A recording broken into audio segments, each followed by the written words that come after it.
Halo, nama saya Bima Adi Saputra. Di sini kita akan belajar mengenai anatomi dari sistem perkemihan. Adapun learning objektif dari sesi ini diharapkan mahasiswa dapat menjelaskan struktur organ sistem perkemihan seperti ginjal, ureter, kandung kemih, dan uretra. Yang kedua adalah menjelaskan sistem perkemihan dalam pembentukan urin. Dan yang ketiga adalah menjelaskan tentang bagaimana persyarafan dan suplai darah pada ginjal. Terlebih dahulu kita akan bicara apa itu sistem urinari atau sistem perkemihan. Jika kita bicara mengenai sistem, berarti ada beberapa mekanisme dan bagian yang saling terhubung yang membentuk suatu kesatuan. Dalam hal ini, sistem perkemihan secara anatomi dibagi menjadi 4 bagian besar, yaitu terdapat dua buah ginjal, kiri dan kanan, 2 ureter di masing-masing ginjal, lalu ada 1 urinary bladder atau vesica urinaria atau yang biasa disebut kandung kemih, dan yang terakhir adalah 1 uretra. Baik laki-laki atau perempuan memiliki jumlah fungsi organ sistem perkemihan yang sama, tapi bentuk dan ukuran memiliki perbedaan yang nanti akan saya singgung di slide berikutnya. Lalu apa fungsi dari sistem perkemihan? Sistem perkemihan berkontribusi pada homeostatis dengan mengubah komposisi darah, pH, volume, dan tekanan darah, menjaga osmolaritas darah, mengeluarkan limbah dan zat-zat asing yang tidak berguna untuk tubuh, serta memproduksi hormon. Terlihat pada gambar, terdapat kelenjar adrenal pada bagian luar dari renal cortex atau di superior dari ginjal yang berfungsi untuk memproduksi aldosteron. Meskipun kelenjar adrenal bukan merupakan bagian utama dari sistem perkemihan, tetapi perannya cukup penting dalam membantu ginjal mempertahankan homeostatis tubuh. Karena aldosteron membantu reabsorpsi ion natrium dan klorida pada tubulus contortus distal. Anatomi dan fisiologi kelenjar adrenal akan dibahas lebih dalam sistem endokrin. Secara garis besar, fungsi setiap organ dalam sistem pencernaan sebagai berikut. Yang pertama adalah ginjal. Ginjal mengatur volume dan komposisi darah, membantu mengatur tekanan darah, pH, dan kadar glukosa. Menghasilkan 2 hormon, kalsitriol dan eritropoietin, dan mengeluarkan limbah yang tidak digunakan tubuh dalam bentuk urin. Ureter mengangkut urin dari ginjal ke kandung kemih atau urinary bladder. Kandung kemih menyimpan urin dan mengeluarkannya ke dalam uretra, sedangkan uretra mengeluarkan urin dari dalam tubuh. Untuk lebih memahami fungsi dari sistem perkemihan, dalam slide ini terdapat 3 gambar yang secara garis besar menggambarkan fungsi dari ginjal. Gambar yang pertama, darah dari renal arteri dibawa ke kedua ginjal dan dilakukan proses penyaringan sehingga menghasilkan urin. Urin yang terbentuk dibawa ureter ke kandung kemih atau urinary bladder. Urin disimpan di kandung kemih dan secara berkala akan dikosongkan keluar tubuh melalui uretra. Pada gambar 2, jika dilihat lebih dalam tentang ginjal, terdiri dari korteks ginjal di bagian luar yang tampak seperti granular. Di bagian dalam dari korteks ginjal terdapat medula ginjal yang tampak lurik. Di dalam ginjal terdapat pelvis ginjal di bagian inti dalam medial ginjal yang berfungsi mengumpulkan urin setelah terbentuk. Jadi dapat disimpulkan secara garis besar proses terbentuknya urin ada di dalam renal dan medula, renal cortex dan renal medula. Yang menjadi pertanyaan, bagaimana renal cortex dan renal medula menghasilkan urin? Jawabannya ada pada nomor 3. Setiap ginjal memiliki 1 juta nefron. Nefron adalah satuan unit fungsional terkecil dari ginjal. yang terletak di antara korteks dan medula. Nefron-nefron inilah yang akan memproses penyaringan darah sampai menjadi urin.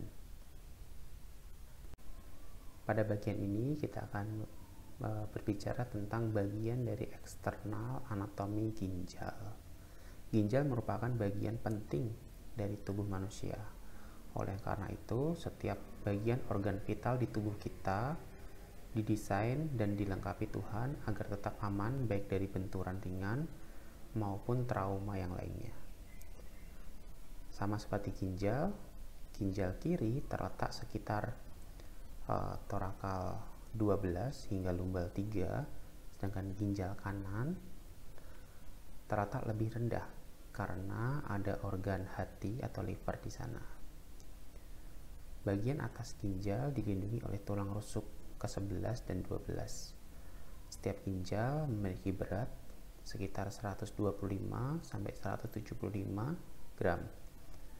Pada pria dan pada wanita lebih ringan, yaitu rata-rata 115 sampai 155 gram. Panjangnya sekitar 11 sampai 14 cm dengan lebar 6 cm dan tebal 4 cm. Ginjal ditutupi oleh kapsul fibrosa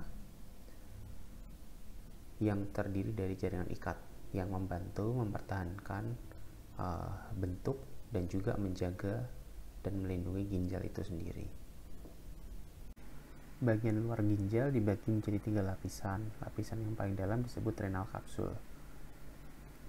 Renal kapsul ditutupi oleh lapisan jaringan adiposa yang berfungsi untuk menyerap guncangan,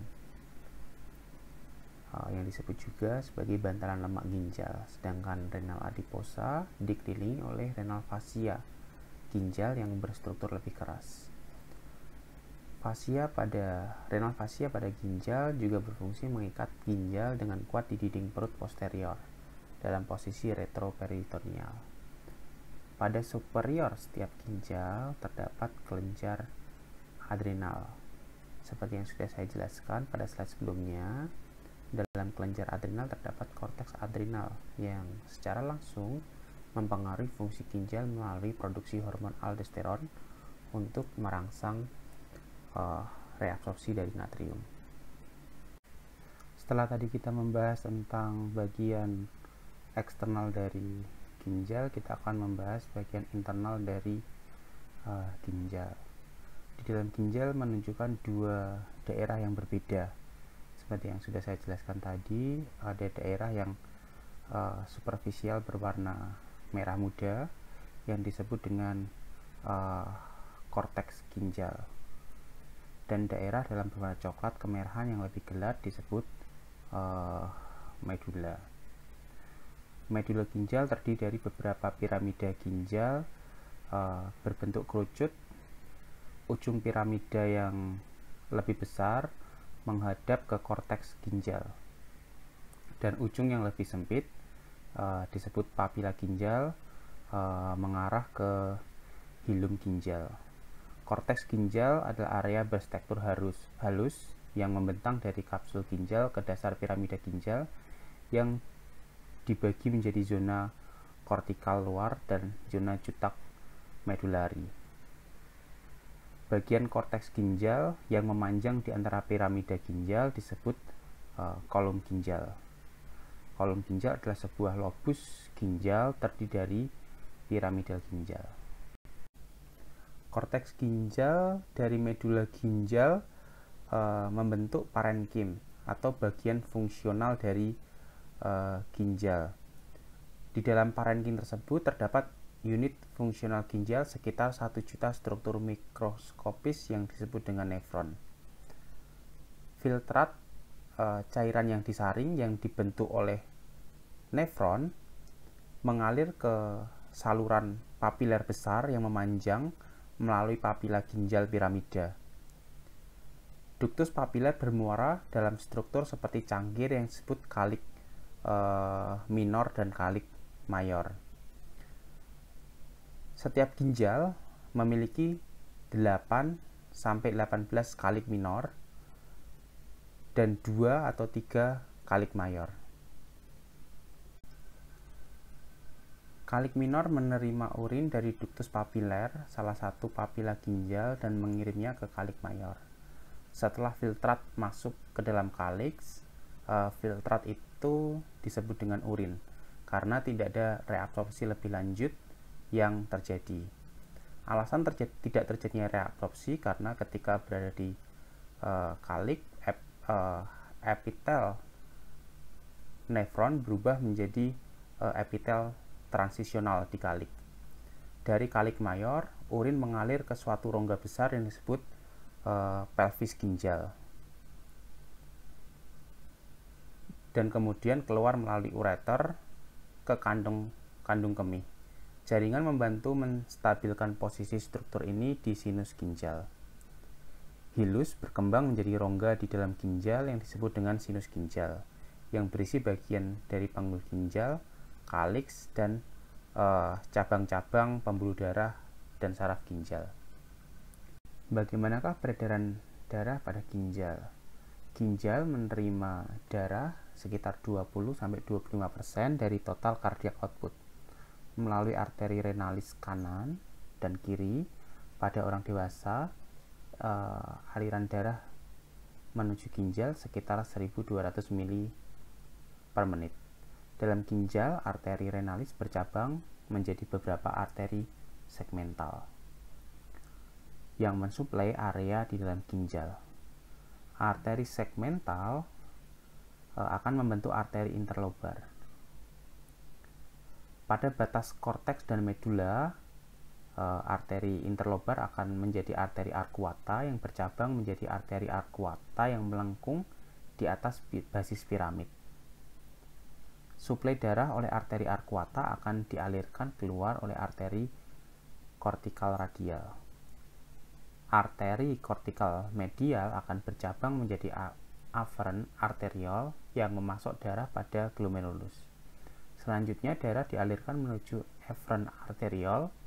Efferent arteriole membawa darah menuju kapiler peritubular, kemudian menuju vena kortikal radial, vena arcuata, vena interlobar, dan vena renal vena, di mana darah akan meninggalkan ginjal dan menuju inferior vena cava.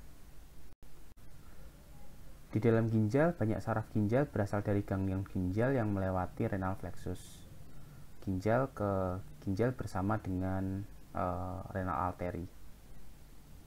Saraf ginjal adalah bagian dari sistem saraf simpatik dari sistem saraf otonom.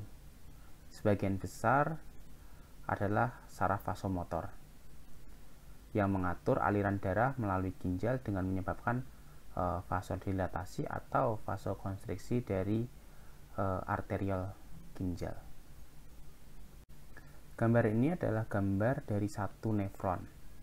Setiap nefron memiliki satu suplai darah. Arterial afferent membentuk gumpalan kapiler darah yang disebut dengan glomerulus. Setiap glomerulus akan dibungkus oleh kapsul yang disebut kapsula Bowman atau glomerular capsule. Arterial afferent yang keluar dari kapsula Bowman akan bercabang menjadi kapiler peritubulus, yang setiap wilayah nefron secara anatomis sesuai dengan tugasnya untuk membentuk urin. Secara umum, terdapat 3 proses terjadinya yang terjadi dalam nefron. Yang pertama adalah filtrasi glomerulus. Air, garam, nutrisi, dan limbah bergerak dari glomerulus ke bagian dalam kapsul glomerulus. Yang kedua adalah proses reabsorpsi tubular. Nutrisi dan molekul garam diserap kembali dari tubulus yang berkelok-kelok ke dalam jaringan kapiler peritubulus. Lalu yang ketiga adalah sekresi tubular. Molekul-molekul tertentu secara aktif disekresi dari jaringan kapiler peritubulus ke dalam convoluted tubulus yang berkelok-kelok. Anatomi dari ginjal dapat dibedakan menjadi dua, yaitu komponen vaskular dan tubular, komponen tubular. Di dalam komponen vaskular terdapat afferent arteriole. Afferent arteriole ini membawa darah ke glomerulus. Lalu ada glomerulus sendiri, yaitu seberkas kapiler yang menyaring plasma bebas protein ke dalam komponen tubulus. Di sini di glomerulus ini terjadi proses penyaringan atau pembentukan pertama dari urin. Lalu di kapilar lalu ada arterial efferent, yaitu membawa darah dari glomerulus, keluar dari glomerulus. Lalu ada peritubular kapiler, mensuplai jaringan ginjal, terlibat dalam pertukaran dengan cairan dalam lumen tubulus. Lalu komponen tubular yang pertama adalah kapsula Bowman. Kapsula Bowman ini mengumpulkan filtrat yang disaring di glomerulus tadi. Lalu ada proximal tubulus.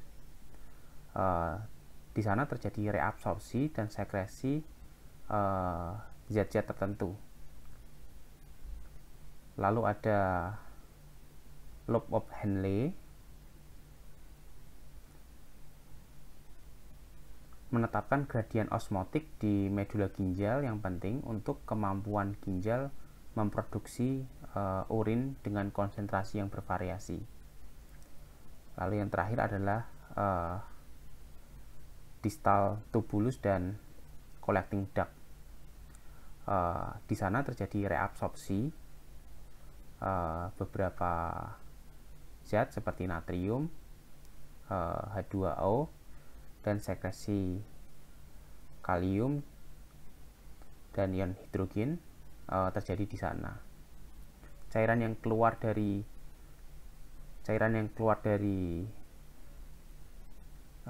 ductus collectivus adalah urin yang masuk ke pelvis ginjal. Setelah urin masuk ke dalam pelvis ginjal, masing-masing dari kedua ureter mengangkut urin dari pelvis ginjal tadi ke dalam kandung kemih. Ureter sendiri panjangnya sekitar 25-30 cm dan berdinding tebal. Tabung sempit yang diameternya bervariasi dari 1 mm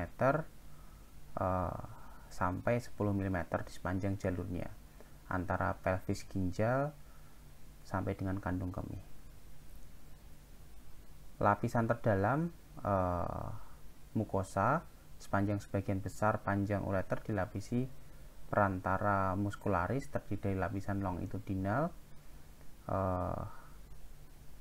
dalam lapisan sirkuler luar dari serat otot polos.